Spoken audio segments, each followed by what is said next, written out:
the mysterious origins of fast radio bursts may finally be identified.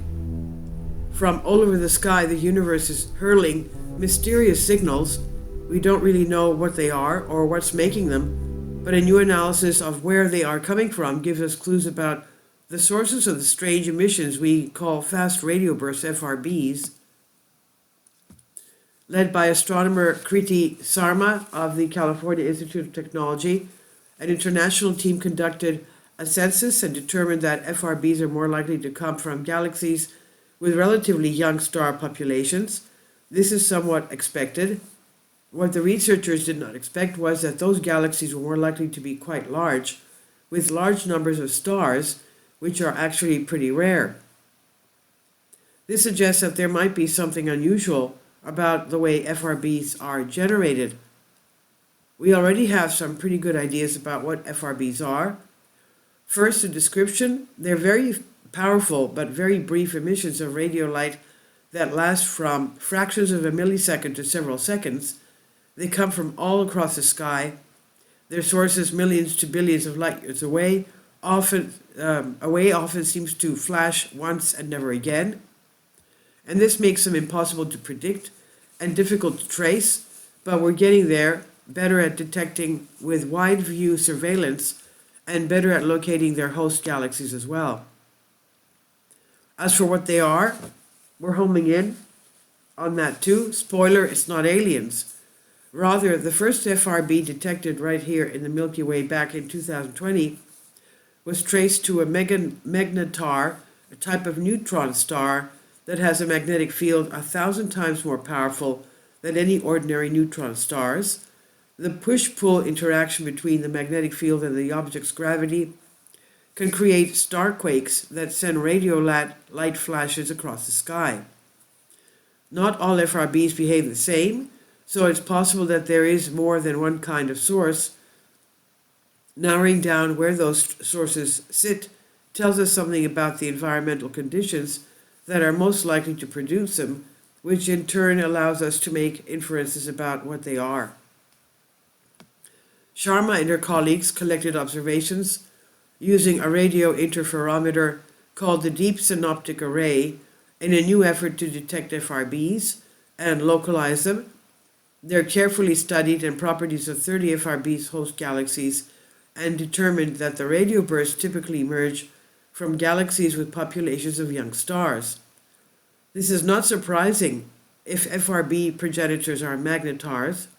Neutron stars are the collapsed cores of massive stars that have gone supernova via core collapse, and massive stars have shorter lifespans than smaller ones. Magnetars are young neutron stars, so we expect to find them in places where most of the stars are young and have short lives.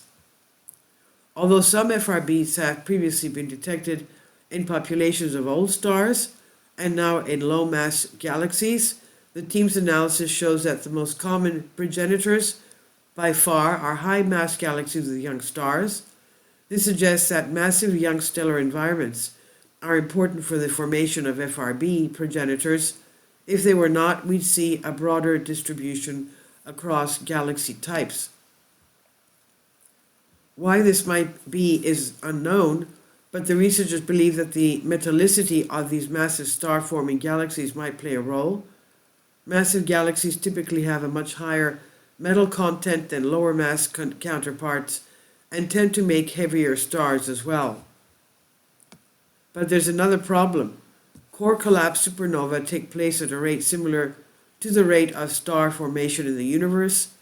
If the magnetars that produce FRBs form in this way, the distribution of FRBs should be broadly consistent with the distribution of core collapse supernova, even for low-mass galaxies, but it isn't.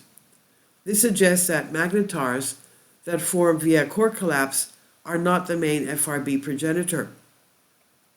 The team conducted simulations and found a solution. The magnetars that emit FRBs could form from binary star mergers, and this is more likely to occur in environments with more massive stars, such as galaxies the researchers identified. We still don't have the holistic explanation of the origins of FRBs, but the research significantly strengthens the case for magnetars and suggests that special circumstances for the formation of those magnetars are also at play. The study of FRBs is still progressing, but astronomers are discovering more of the strange signals constantly. The more we find, the more data we will be able to crunch to resolve the mystery of FRB's origins. It's a tremendously exciting time to be alive and studying the stars. This has been published in Nature magazine and it's on Science Alert by Michelle Starr. Please leave your comments and thank you for your support.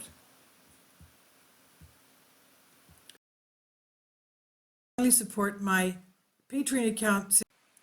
The daily posts are 5 videos daily and they are totally different from what I have on my YouTube channel. Thank you so much for your support and that you find all my content so interesting. You'll find the Patreon account details in the description box below.